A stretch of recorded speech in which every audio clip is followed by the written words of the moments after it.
Hi friends, எல்லாரும் எப்படி இருக்கீங்க? இன்னைக்கு நம்ம சேனல்ல ஒரு மலையாள மூவியை பத்தி தான் பார்க்க போறோம். மலையாள மூவியில மலையாளக்காரனும் கூட சேர்ந்து தமிழ் பையனும் சேர்ந்து பண்ண ஒரு சம்பவத்தை பத்தி தான் பார்க்க போறோம். அனந்தன் காடுங்கிற ரீசெண்டா ரிலீஸ் ஆன ஒரு மூவி தான் அது. இந்த மூவியோடைய ஆன்லைன் சொல்லணும்னா, அனந்தபூருங்கிற ஒரு ஊர்ல 4 ரவுடிங்க இருக்காங்க. இந்த ஓல்டு மூவிஸ் எல்லாம் பார்த்திருப்பீங்களே, அந்த மாதிரியான சீன்ஸ் தான். எப்படின்னா, ஒரு சிஎம்க்கு அந்த 4 ரவுடிங்க பயங்கரமா ஹெல்ப் பண்றாங்க. சிஎம் சொல்ற ஆட்கள் எல்லாம் போட்டுக்கிட்டு இருக்காங்க. கடைசியில அந்த சிஎம்கே இவங்களால ப்ராப்ளம் வரப்போகுதுன்னதும் வழக்கம் போலதான் அவனுங்க எல்லாரையும் பலி கொடுத்துருங்கிற மாதிரி ஒரு சொல்றாரு. ஆனா அவங்க எல்லாம் சாகல. அதுக்கப்புறமும் உயிர் பெருச்சு வாழ்ந்துட்டு இருக்காங்க. இவங்க கூட போயிட்டு ஒரு தமிழன் ஜாயின் பண்றாரு. எப்படி அவரு அவங்க கூட போய் சேர்ந்தாரு, அவங்களால இவருக்கு என்ன பிரச்சனை வந்துச்சு, இவரால அவங்களுக்கு ஏதாவது பிரச்சனை வந்துச்சா இல்லையா, கடைசியில எல்லாரும் தப்பிச்சாங்களா இல்லையா அப்படிங்கறதான் காமிச்சிருக்காங்க. இந்த மூவில இலங்கை தமிழர்களை பத்தி அதிகமா சொல்லியிருக்காங்க. அது உண்மையிலேயே வரவேற்கத்தக்கது. ஓகே கைஸ், இப்போ நம்ம ஃபுல் ஸ்டோரிக்குள்ள போலாம் வாங்க. இப்போ மூவி அப்படியே ஓபன் சீனே பாத்தீங்கன்னா, ஆந்திரால ஒரு வெட்டிங் செரிமனி நடந்துகிட்டு இருக்கு. அந்த வெட்டிங் செரிமனி யாரோடையதுன்னு பாத்தீங்கன்னா, ஒரு முன்னாள் போலீஸ் ஆபீசருடைய பொண்ணோட கல்யாணம். அது சோ தான் பொண்ணுடைய கல்யாணங்கிறதுனால அந்த ராங்கிற போலீஸ் ஆபீசர் ரொம்பவே ஹாப்பியா இருக்காரு.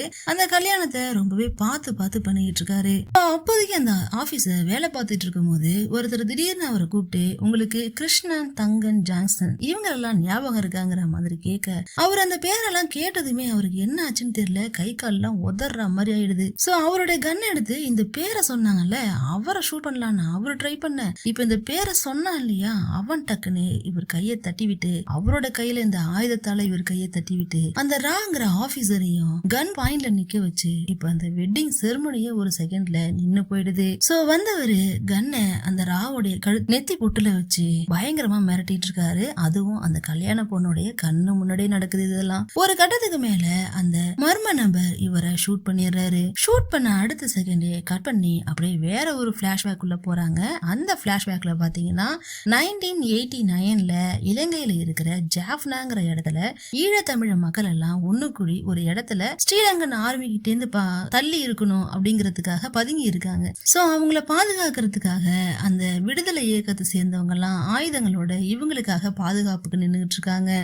அப்ப அந்த கூட்டத்துக்கு ஒரு தலைவன் இருப்பான் இல்லையா, அந்த தலைவனுடைய பேரு தான் வெற்றி குமரன். இந்த வெற்றி குமரங்கிற கேரக்டர்ல தான் நம்ம ஆர்யா நடிச்சிருக்காரு. ஈழத்தமிழருடைய விடுதலைக்காக போராடக்கூடிய ஒரு போராளியா நடிச்சிருக்காரு. அந்த இடத்துல அங்க பதுங்கி இருக்கிற தமிழர்களுக்கு மத்தியில இவருடைய குடும்பமுமே இருக்கு. இவர் மட்டுமே இல்ல, இவருடைய குடும்பமும் இருக்கு.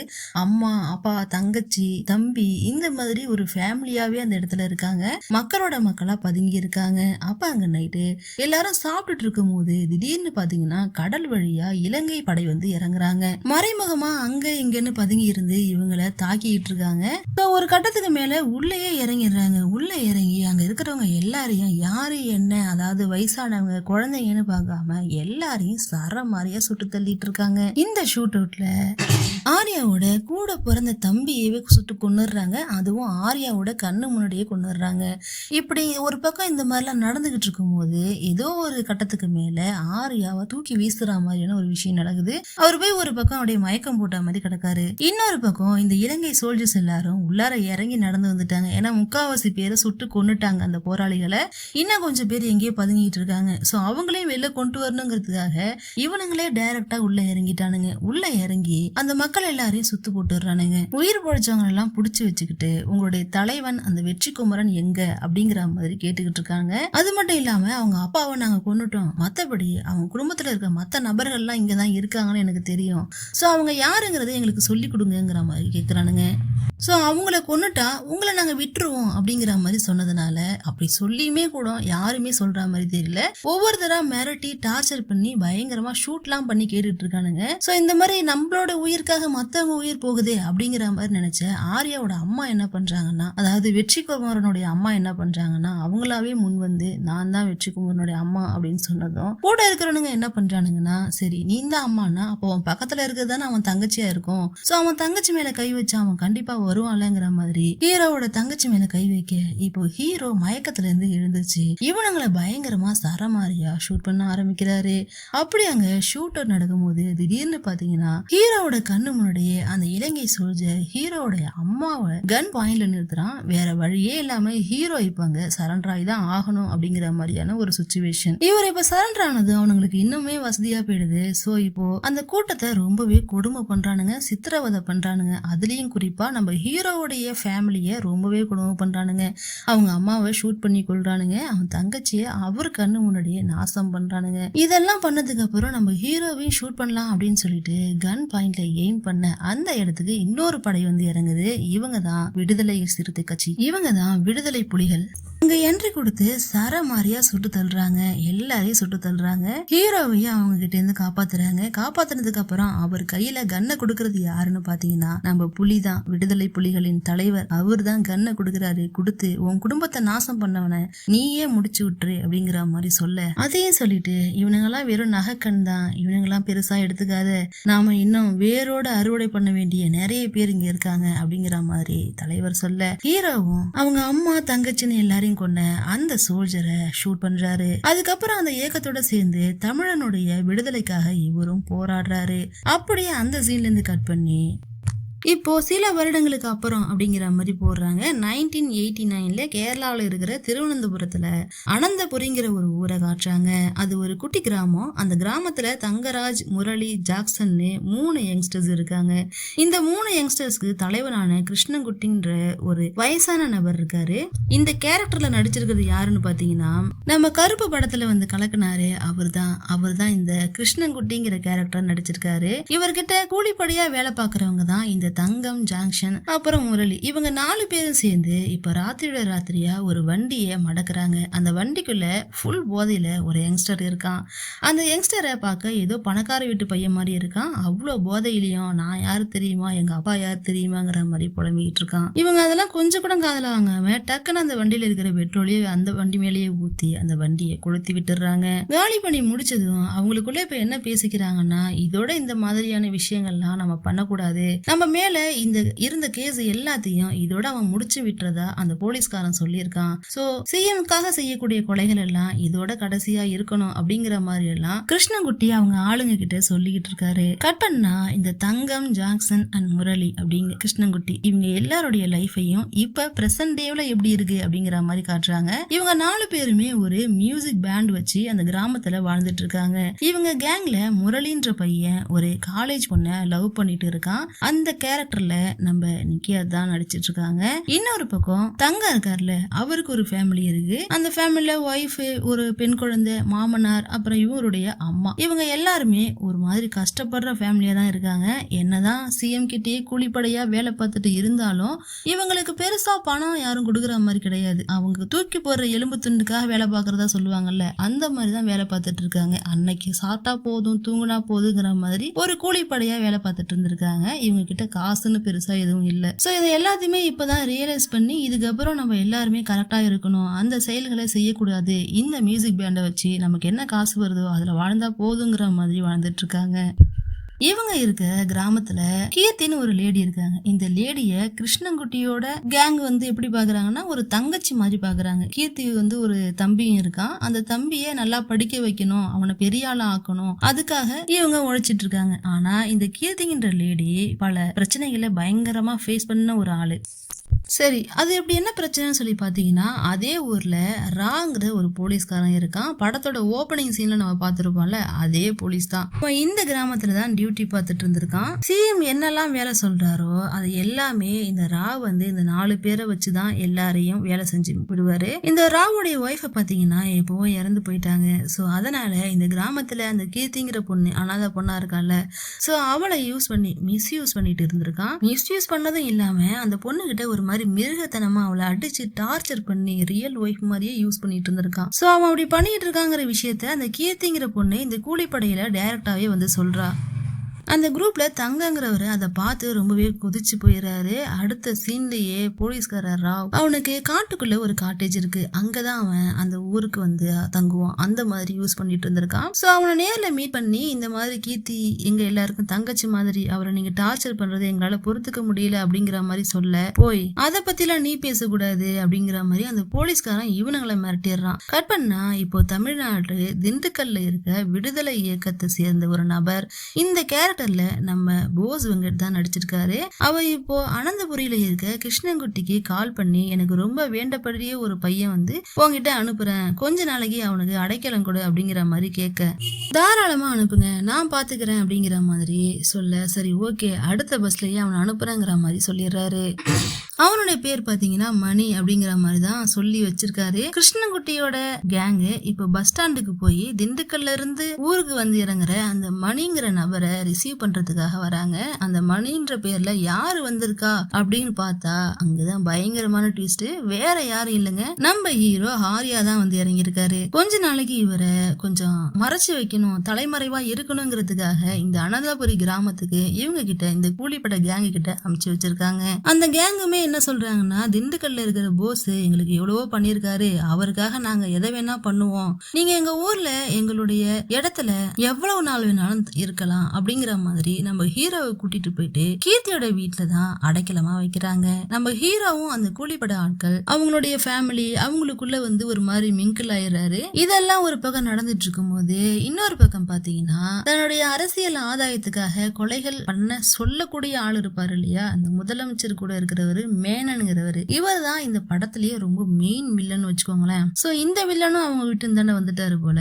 இவர் இப்ப எங்க இருக்காரு அப்படின்னு சொல்லி பார்த்தா தமிழ்நாட்டுல திண்டுக்கல்ல அந்த ஊரையே கட்டி ஆண்டுகிட்டு இருக்க முதலியார் அப்படிங்கிற ஒரு பெரிய கேங்ஸ்டர், அவர்கிட்ட இருந்து அழைப்பு வந்திருக்கு, நீங்க வந்து உடனே முதலியாரை வந்து பார்க்கணும் அப்படிங்கிற மாதிரி. இந்த முதலியார் யாருன்னு பாத்தீங்கன்னா கேரள சீஃப் மினிஸ்டருக்கு நிறைய ஃபண்ட்ஸ் கொடுத்திருக்கிற ஒரு ஆளு. சோ இவரை கூப்பிட்டு இருக்கிறதுனால முதலமைச்சரே என்ன பண்றாருன்னா, நீ போயிட்டு அவங்கள பாத்துட்டு வாங்குற மாதிரி அனுப்பி வைக்க, இப்ப மேனனும் அந்த முதலியாருங்கிற கேரக்டரை பாக்குறதுக்காக அவருடைய வீட்டுக்கு போறாரு. இங்க இப்ப மேனன் மட்டும் அல்ல, மேனன் கூட சிஎம்மே வந்திருக்காரு. சிஎம் வந்ததுனால அவங்க வீட்டுல ரொம்பவே மாலை மரியாதையோட வரவேற்கிறாங்க. மாலை மரியாதையோட வரவேற்று வாங்க பக்கத்துலதான் என் தியேட்டர் இருக்கு அங்க போகலாங்கிற மாதிரி முதலியார் கூப்பிட சிஎம்மும் கூட போறாரு. தியேட்டர் கூட்டு போனதும் அங்க ஒரு விஷயத்த காட்டுறாரு, இதுதான் என் பையன் ஆசை ஆசையா கட்டின தியேட்டரு, அவனே போய் உயிரோட இல்ல அப்படிங்கிற மாதிரி ரொம்பவே வருத்தப்பட்டு அவனுடைய போட்டோவை காட்டுறாரு. அந்த பையன் வேற யாரும் இல்ல, இந்த படத்தோட ஸ்டார்டிங் சீன்ல ஒரு பணக்கார வீட்டு பையனை உயிரோட வச்சு கொளுத்திருப்பாங்கல்ல, அதுவும் இந்த கூலிப்படையை வச்சுதான் சிஎம் பண்ணிருப்பாரு. அது இந்த முதலியாருடைய பையன் தான்.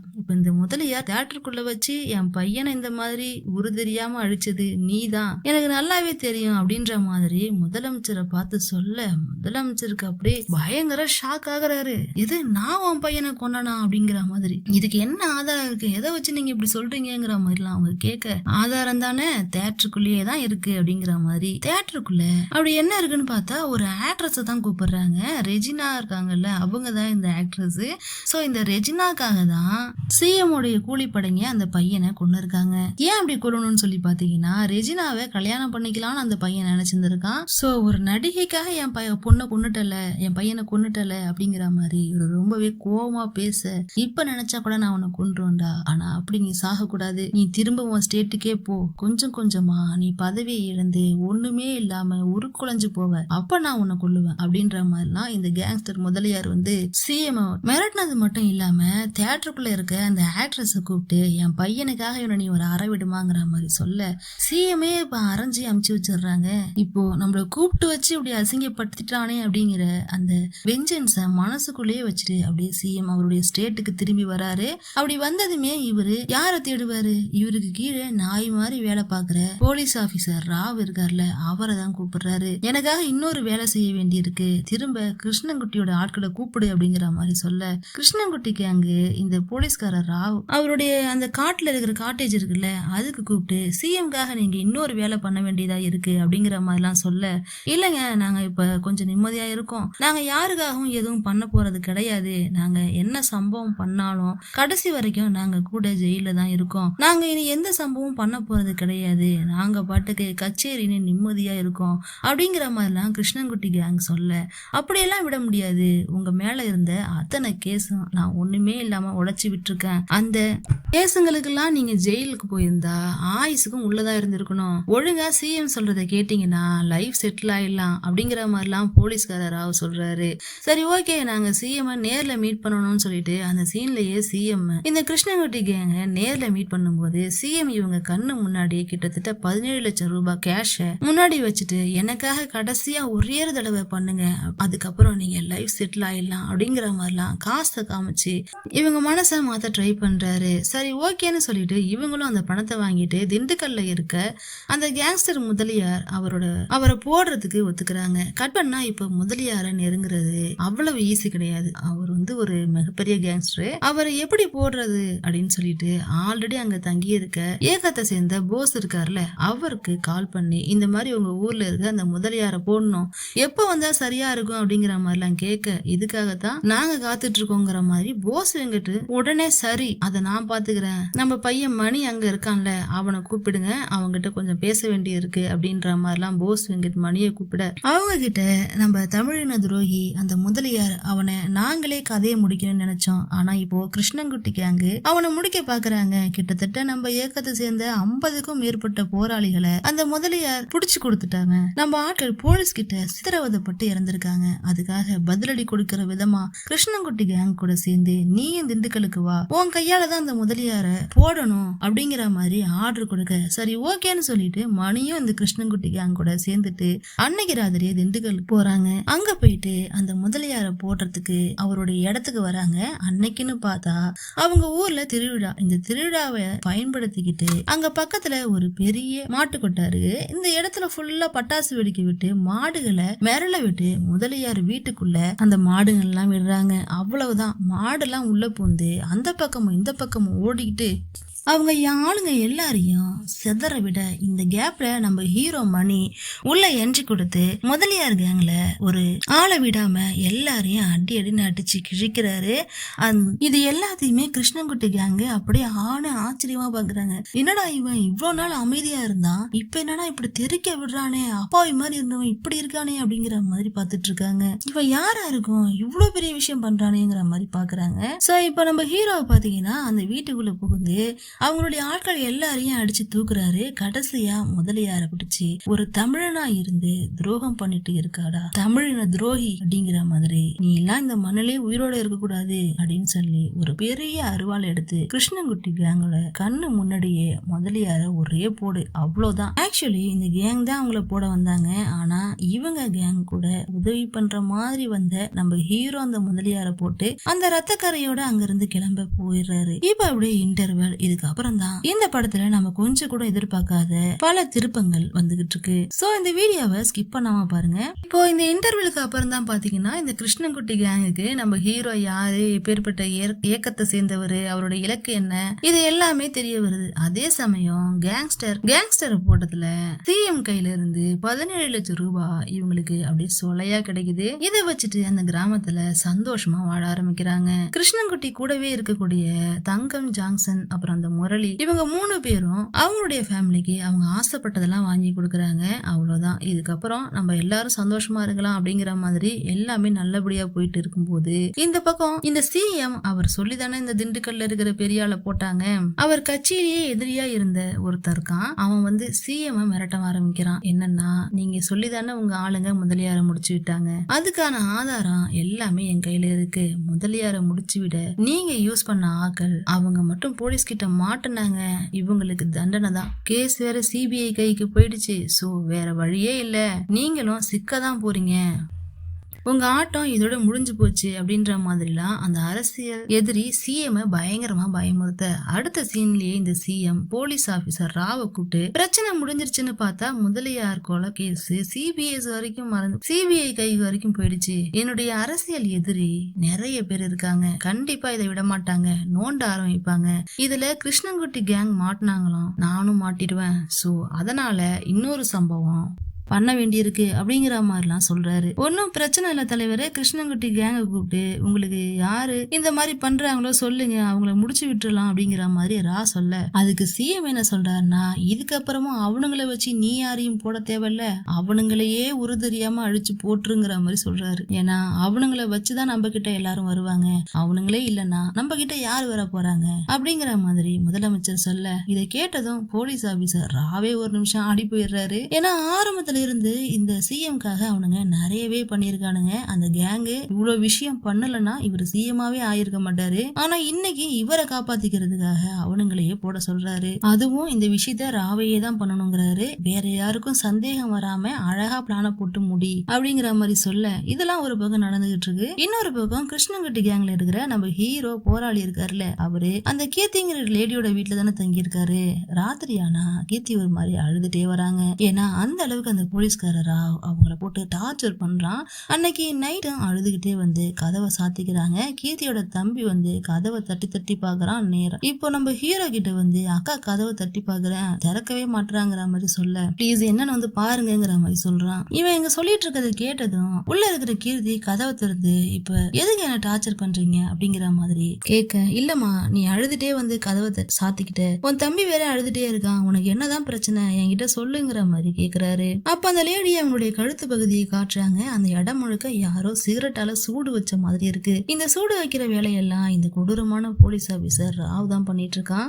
சோ அவன் தினம் தினம் கூப்பிட்டு போய் டார்ச்சர் பண்ற அனுப்புறான். இதே வேலையா வச்சிட்டு இருக்கான் அப்படிங்கிறது இவருக்கு தெரிய வருது. சொல்லிட்டல நான் பாத்துக்கிறேங்கிற மாதிரி ஹீரோவும் சொல்றாரு. கட் பண்ணா அடுத்த நாளும் இந்த போலீஸ்காரா அவனுடைய அந்த காட்டு பகுதி காட்டேஜ்ல வச்சு கீர்த்திய கட்டி போட்டு டார்ச்சர் பண்ணிட்டு இருக்கான். அப்ப நம்ம ஹீரோ மாசா முகத்துல அடி துணியை கட்டிட்டு என்ட்ரி கொடுத்து, இவ்வளவு நாளா இந்த போலீஸ்காரன் அந்த பொண்ணை எப்படி டார்ச்சர் பண்ணானோ அதே மாதிரி ஒரே நாள்ல நம்ம ஹீரோ அவனை டார்ச்சர் பண்றான். டார்ச்சர் பண்ணி அவளை போட்டு அடின்னு அடிச்சு உடம்பெல்லாம் அப்படியே காயமா ஆக்குறான். கடைசியா கீர்த்தி அங்க இருந்து காப்பாத்தி கூப்பிட்டு வந்துடுறான். கட் பண்ணா இந்த பக்கம் சிஎம் கிருஷ்ணன்குட்டி கேங்க முடிக்கணும். இதுக்காக அவன் போட்டிருக்க பிளான் என்னன்னா, இந்த மாதிரி இந்த கேங் அவங்க கிராமத்துல ஒரு தமிழ் போராளிக்கு அடைக்கலம் கொடுத்திருக்காங்க. இந்த இயக்கத்தை சேர்ந்த ஆட்களால் தான் நம்ம நாட்டு தலைவர்களுக்கு அச்சுறுத்தல், நிறைய தலைவர்களை கொண்டு இருக்காங்க. சோ அந்த கொலைக்கும் இந்த கிராமத்துல பதுங்கி இருக்க அந்த தமிழனுக்கும் ஏதோ தொடர்பு இருக்கு அப்படிங்கிற மாதிரிலாம் கதையை கட்டிவிட்டு ஒரு பெரிய போலீஸ் போர்ஸையே அனுப்புறான். அந்த அனந்தபுரி கிராமத்துக்குள்ள இறக்குறாங்க. இப்படி ஒரு போர்ஸ் உள்ள வராங்கன்னு முன்கூட்டியே தெரிஞ்சுக்கிட்டு நம்ம கிருஷ்ணன்குட்டி கேங் நம்ம ஹீரோவை சேஃபா பாத்துக்கிறாங்க. அந்த கிராமத்திலேயே இருக்கக்கூடிய ஒரு கோயிலுக்குள்ள ஒரு சீக்ரெட் ரூம்குள்ள வச்சு லாக் பண்ணிக்கிறாங்க. நம்ம ஹீரோவும் அந்த கோயிலுக்குள்ள இருக்காரு. இன்னொரு பக்கம் கிருஷ்ணன்குட்டி கேங்கு அந்த ஊரை விட்டு வெளில பதுங்கிக்கிறாங்க. ஆனா ஊருக்குள்ள இறங்குன அந்த போலீஸ்காரங்க வன்முறையை கிரியேட் பண்றாங்க. ஆமாங்க, அவங்களுக்குள்ளேயே கலவரத்தை உருவாக்கி அந்த கிராம மக்களை விரட்டி அடிக்க ஆரம்பிக்கிறாங்க. இதுல குறிப்பா இந்த குட்டி கேங்ல தங்கன்னு ஒரு நபர் இருக்கார்ல, அவருடைய அம்மாவை ஒரு போலீஸ்காரன் எட்டி உதச்சி கொன்னு போட்டுறான். இதனால பாவம் அம்மாவை எழுந்த தங்கம் அவருடைய ஃப்ரெண்ட்ஸ் இவங்க எல்லாரும் சேர்ந்து இதுக்கு மேலேயே அந்த போலீஸ்காரங்களை விடக்கூடாதுன்னு சொல்லி இவங்க அம்மாவை கொலை பண்ண அந்த போலீஸ்காரனுடைய வீட்டுக்குள்ள இறங்குறாங்க. அப்படியே அந்த போலீஸ்காரனோட வீட்டுல இறங்கி எல்லாரையும் கத்தி வச்சு மிரட்டி கடைசியா கிருஷ்ணன்குட்டி அந்த போலீஸ்காரனை பார்த்து இதெல்லாம் யார் சொல்லி இந்த வேலையை பண்றீங்க அப்படிங்கிற மாதிரி கேட்க, கடைசியா அந்த போலீஸ்காரன் சிஎம் உடைய பிளான் எல்லாத்தையும் கிருஷ்ணன் கிட்ட சொல்லிடுறாரு. எந்த சிஎம்காக நாய் மாதிரி நீங்க எல்லாம் பல கொலைகளை பண்ணீங்களோ அந்த சிஎம் தான் உங்களுக்கு சுட்டு தள்ளுறதுக்காக இப்ப ஒரு பிளானையே போட்டிருக்காரு. இனி உங்களால அவர்கிட்ட இருந்து தப்பிக்க முடியாது அப்படிங்கிற மாதிரிலாம் சொல்லிட்டு இருக்கான். சோ இவங்கெல்லாம் நாய்ங்கிற மாதிரிலாம் பேசினதும் அதே கேங்ல இருக்கிற ஜாக்சன்ங்கிறவரு தாங்க முடியாம கத்தி எடுத்து அவர் கையில ஒரு கோடு போட்டுறாரு. ரோட்ல அனாதை மாதிரி இருந்த எங்களை தங்கத்தோட அம்மா தான் தூக்கி எடுத்து வளர்த்தாங்க, வயசான அம்மானு கூட பார்க்காம அவங்கள எட்டி உதச்சு கொண்டுட்டியடா அப்படிங்கிற மாதிரி ஜாக்சன் போலீஸோட கைய போட, இதுக்கு மேல நம்ம இங்க இருக்க வேண்டாம் போயிடலாம் அப்படிங்கிற மாதிரி கிருஷ்ணன்குட்டி அவர் கேங்க கூட்டிட்டு அங்க இருந்து வராரு. அப்படியே காட்டினா இந்த பக்கம் இந்த போலீஸ்காரரா இருக்கான் இல்லையா, அவன் பல நாளா கொடுமைகளை அனுபவிச்சுட்டு இருக்காங்க. அவங்க கிட்ட கொடுமைகள் அனுபவிச்ச கீர்த்தி இருக்காங்கல்ல, அவங்க கிட்ட வந்து அந்த போலீஸ்காரன் மிரட்டுறான். ஏன்னா கீர்த்தி தானே இவங்களுக்கு எல்லாம் க்ளோஸ். சோ அதனால ராவ் அடிக்கும் போது ஆர்யா பாத்தீங்கன்னா ஃபேஸ்ல துணியை கட்டிட்டு தான் அடிச்சிருப்பாரு. சோ இப்ப ராவ் வந்து அதை சொல்லிதான் கீர்த்தியை வந்து மிரட்டுறான். அந்த துணியை கட்டிட்டு என்ன அடிச்சான்ல அவன் யாருன்னு நீ தான் எனக்கு காட்டி கொடுக்கணும் அப்படிங்கிற மாதிரி இவளை போட்டு பயங்கரமா மிரட்டுறான். ஆனாலும் இவ என்ன சொல்றான்னா, நான் அவரை காட்டி கொடுக்க மாட்டேன் அப்படிங்கிற மாதிரி கீர்த்தி சொல்ல, உன் உயிர் போனா நீ காட்டி கொடுக்க மாட்டேன்னு எனக்கு தெரியும், ஆனா உன் தம்பி உயிர் போனா கண்டிப்பா காட்டி கொடுப்பல அப்படிங்கிற மாதிரி சொல்லிட்டு உன் தம்பி உயிரை காப்பாத்திக்கணும்னா அவரை நீ காட்டி கொடுக்கணும் அப்படிங்கிற மாதிரி போட்டு மிரட்டுறான். கீர்த்தியும் என்ன பண்றதுன்னு தெரியாம அன்னைக்கு ராத்திரி நம்ம ஹீரோவுக்கு சாப்பாடு கொடுக்கற மாதிரி வந்து, நான் போறேன் என் தம்பிய உங்களை மாதிரி ஒரு வீரனா மாத்திருங்க, இதுக்கப்புறம் என் தம்பி உங்களுடைய பொறுப்பு அப்படிங்கிற மாதிரி இவனுடைய தம்பியை நம்ம ஹீரோ பொறுப்புல விட்டுட்டு அவங்க அடுத்த நாளே இந்த ஊருக்கு நடுவுல இருக்கிற மரத்துல தூக்க மாட்டி இறந்துடுறாங்க. அவங்க தூக்க மாட்டி இறந்ததுக்கு அப்புறம் இத பார்த்துட்டு இருக்க நம்ம கிருஷ்ணன்குட்டியோட கேங்கு இதுக்கு மேலயும் அவனுங்களை சும்மா விடக்கூடாதுன்னு சொல்லிட்டு இந்த சிஎம் ஏதாவது பண்ணணும்னு சொல்லிட்டு பிளான் பண்றாங்க. அப்பதான் நம்ம ஹீரோ ஒரு ஐடியா கொடுக்குறாரு. இந்த மாதிரி சிஎம் ஆசையா வளர்க்குற அவன் பேரா இருக்கான், ஸோ ரெகுலரா அவன் ஒரு கராத்தே கிளாஸுக்கு வருவான், அங்க வச்சு அவனை தூக்குங்க அப்படின்னு சொல்லிட்டு அடுத்த சீன்லயே நம்ம ஹீரோ அந்த கராத்தே கிளாஸுக்கு போயிட்டு எல்லாரையும் அடிச்சு போட்டு சிஎம் பேரனை கிட்னாப் பண்ணிட்டு கூட்டிட்டு வராரு. சிஎம் பேரன் கடத்தப்பட்டுட்டாங்கிற விஷயம் சிஎம்க்கு ஒரு மாதிரி அதிர்ச்சியா இருக்கு. சரி ஓகே, அந்த கிருஷ்ணன்குட்டியோட கேங்க கூட்டிட்டு வாங்க, அவங்களோட டிமாண்ட் என்னன்னு கேட்போம் அப்படிங்கிற மாதிரி மீட் பண்ண சொல்லி கேக்குறாரு. ஸோ இப்போ கிருஷ்ணன்குட்டியோட கேங்கும் சிஎம்மும் தனியா ஒரு போட்ல மீட் பண்ணிக்கிறாங்க. டிமாண்ட் என்ன அப்படின்னு சிம்பிளா சொல்றாங்க. உனக்காக நாங்க பல விஷயம் பண்ணிருக்கோம், கடைசியில நீ உன்னுடைய அரசியல்வாதி புத்தி எங்ககிட்டயும் காட்டிட்ட, இதுக்கு மேலயும் உன்னை நம்ப முடியாது, நீ கொடுத்த பணத்தை எல்லாம் எடுத்துக்கோ, எனக்கு தேவையானதெல்லாம் ஒன்னே ஒண்ணுதான், என்னுடைய பசங்க தங்கம், முரளி, ஜாக்சன் இவங்க 3 பேரும் வெளியூர்ல போய் செட்டில் ஆகணும், அதுக்கான ஃபிளைட் டிக்கெட் எல்லாத்தையும் நீ தான் ஏற்பாடு பண்ணி கொடுக்கணும், அவங்க எல்லாரும் இந்த ஊரை விட்டு சேஃபா போனதுக்கு அப்புறம் தான் உன் பேரன் உன் கைக்கு வருவான் அப்படிங்கிற மாதிரி கிருஷ்ணன்குட்டி சொல்ல இவங்க எல்லாருக்கும் கேட்ட உனக்கு என்ன வேணும் அப்படிங்கிற மாதிரி சிஎம் கிருஷ்ணன்குட்டியை பார்த்து கேட்க, எனக்கு எதுவும் வேணாம், நான் எல்லாத்தையும் ஆண்டு அனுபவிச்சுட்டேன், இப்பவே எனக்கு 70 வயசு ஆயிடுச்சு, நான் அப்படியே இங்கேயே என்னுடைய இசையோடய வாழ்ந்துட்டு போயிடுவேன் அப்படிங்கிற மாதிரிலாம் சொல்ல அடுத்த சீன்லயே சிஎம் தன்னுடைய பேரனை காப்பாத்துற விதமா அவர் கேட்ட எல்லாத்தையுமே நிறைவேற்றுறாரு. கிருஷ்ணன்குட்டிய அவருடைய ஃபேமிலிய நினைச்சிட்டு இருந்த தங்கம், ஜாக்சன் இவங்க எல்லாரையும் அவங்க குடும்பத்தோட வெளிநாட்டுக்கு அனுப்புறதுக்காக ஏர்போர்ட்டுக்கு வழி அனுப்பி வைக்கிறாரு. அதே மாதிரி முரளி காலேஜ்ல நிக்கிலாங்கிற ஒரு பொண்ணை லவ் பண்ணிட்டு இருந்தார்ல, அந்த பொண்ணோட ஊரை விட்டு போறதுக்காக ட்ரெயின் ஏறி இருக்காரு. இப்படி இவங்க எல்லாருமே சேஃபா வழி அனுப்பி விட்டுட்டு கிருஷ்ணன்குட்டி காட்டுக்குள்ள இவங்க கடத்தி வச்சக்கூடிய சிஎம் உடைய பேரனை போலீஸ் கிட்ட ஒப்படைக்கிறாரு. போலீஸ் கிட்ட ஒப்படைச்சதுமே அங்க இந்த கொடூரமான போலீஸ்கார ராவ் இருக்கான்ல, அவன் கிருஷ்ணன்குட்டிய கன் பாயிண்ட்ல மிரட்ட கிருஷ்ணன்குட்டி ஒண்ணு என்ன சொல்றாருன்னா, எனக்கு தெரியும்டா நீ இந்த வேலை தான் பண்ணுவேன்னு சொல்லிட்டு, ஆனா என் பசங்க எல்லாருமே இப்ப சேஃபா இருக்கானுங்க, அது போதும் அப்படிங்கிற மாதிரி சொல்ல இந்த இடத்துலதான் அந்த போலீஸ்காரரா இவரை ஷாக் ஆகுற மாதிரி ஒரு விஷயத்த சொல்றாரு. எது, ஓம் பசங்க எல்லாம் உயிரோட இங்க இருந்து தப்பிச்சிட்டாங்கன்னு நினைக்கிறியா, அவங்க கதையெல்லாம் எப்பவோ முடிஞ்சிருச்சு அப்படிங்கிற மாதிரி ஒரு பிளாஷ்பேக். கிருஷ்ணன்குட்டி சேஃபா இவரோட கேங்க ஏர்போர்ட்ல ஏத்தி விட்டு வந்தார்ல, ஆனா ஏர்போர்ட்ல போலீஸ்காரங்க போயிட்டு உங்க பேப்பர்ஸ்ல கொஞ்சம் ப்ராப்ளம் இருக்கு, உங்களுடைய ஃபேமிலி வேணா போகட்டும், ஆனா நீங்க 2 பேரும் இங்கதான் இருக்கணும் அப்படிங்கிற மாதிரி ஜாக்சன், தங்கம் அவங்க 2 பேரையும் புடிச்சு வச்சுக்கிறாங்க. அதே மாதிரி ரயில்வே ஸ்டேஷன்ல தன்னுடைய காதலியோட போயிட்டு இருந்தார்ல முரளி, அவரையுமே ஸ்டேஷன்ல வச்சு ஒரு கேங் சர மாதிரியா வெட்ட ஆரம்பிக்கிறாங்க. ஏர்போர்ட்லயே பிடிச்ச தங்கம், ஜாக்சன் அவங்க 2 பேரையும் போலீஸ்கார கேங் காருக்குள்ளேயே வச்சு கொளுத்தி போடுறாங்க. இப்படி கிருஷ்ணன்குட்டி கேங்ல 3 பேரையுமே இந்த போலீஸ்காரன் கதையை முடிச்சுட்டான். இதுக்கெல்லாம் மாஸ்டர் மைண்டே அந்த சிஎம் தான். யார் நல்லா இருக்கணும் அப்படின்னு இதை எல்லாத்தையும் பண்ணாங்களோ அவங்க எல்லாருடைய கதையும் நாங்க முடிச்சிட்டோம் அப்படிங்கிற மாதிரி இவரு சொல்ல, இப்ப உன் கதையை முடிக்க போறேன்டா அப்படின்னு சிரிச்சுக்கிட்டு இந்த போலீஸ்காரர் ராவ் கிருஷ்ணன்குட்டியையும் ஷூட் பண்ண இது எல்லாத்தையுமே காட்டுக்குள்ள பதுங்கிக்கிட்டு இருந்த நம்ம ஹீரோ பாத்துக்கிட்டு இருக்காரு. அவரால் பொறுக்க முடியல, எப்படியாச்சும் அவரை காப்பாத்தணும்னு சொல்லிட்டு துடிக்கிறாரு. ஆனா அவருடைய இயக்க தலைவரான போஸ் வெங்கட் ஹீரோவை தடுத்து அங்க இருந்து கூப்பிட்டு வந்துடுறாரு. ஹீரோ கண்ணு முன்னாடியே தன்னுடைய 2வது குடும்பமா பார்த்த கிருஷ்ணன்குட்டியை கொன்னது இவரால சுத்தமா ஏத்துக்கவே முடியல. அவருக்காக வச்சு எப்படியாச்சு பழி தீர்த்தே ஆகணும் அப்படிங்கிற மாதிரி சொல்லிட்டு நம்ம ஹீரோ போஸ் வெங்கட் கிட்ட அந்த ஊரை விட்டு போயிட்டு இருக்கும் போதே சொல்றாரு. அதுக்கு போஸ் வெங்கட், நம்ம அடைய வேண்டிய இலக்கு ரொம்ப பெருசு, எல்லாருடைய பிரச்சனையும் தலையில ஏத்திக்காது அப்படிங்கிற மாதிரி எல்லாம் சொல்ல, அதுக்கு நம்ம ஹீரோ நம்ம ஊர்ல நம்ம விடுதலைக்காக நம்ம போராடுறோம்ல, அங்க நம்ம என்ன சுயநலமா நமக்காக மட்டுமா போராடுறோம், பொதுநலமா எல்லாருக்காகவும் அவங்க தானே போராடுறோம், இப்போ நான் இவங்களுக்காக பழி வாங்காம போயிட்டா அது காலத்துக்கு என்ன உறுத்திக்கிட்டே இருக்கும் அப்படின்னு ஹீரோ சொல்ல, உடனே வண்டியை திருப்பி இது எல்லாத்துக்கும் காரணமா இருந்த அந்த சிஎம் போடுறதுக்காக கிளம்பி போறாங்க.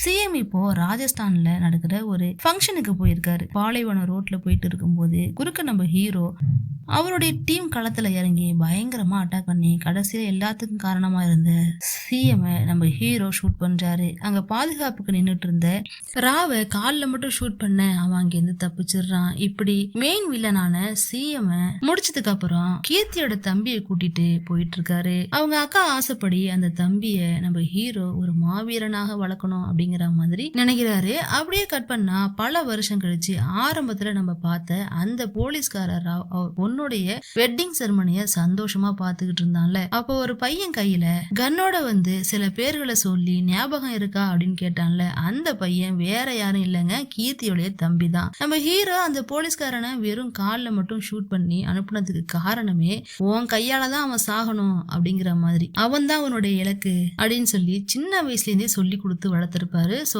கீர்த்தியோட தம்பி வளர்ந்து வந்து அதுக்கப்புறம் பல நாளா இவன் அக்காவை டார்ச்சர் பண்ணிட்டு இருந்த கிருஷ்ணங்குட்டி கேங்க முதுகலை குத்துன அந்த போலீஸ்கார ராவ இவன் கையாலேயே ஷூட் பண்ணி கொலை பண்ணணும் அப்படின்னு பிளான் பண்ணி பண்றான். கடைசியா அப்படி படி தீர்த்ததுக்கு அப்புறம் இந்த படத்தையும் முடிக்கிறாங்க. ஓகே மக்களே, இதே மாதிரி தொடர்ந்து நம்ம சேனல்ல பல வீடியோஸ் அப்லோட் பண்ணுவோம். ஸோ ப்ளீஸ் கொஞ்சம்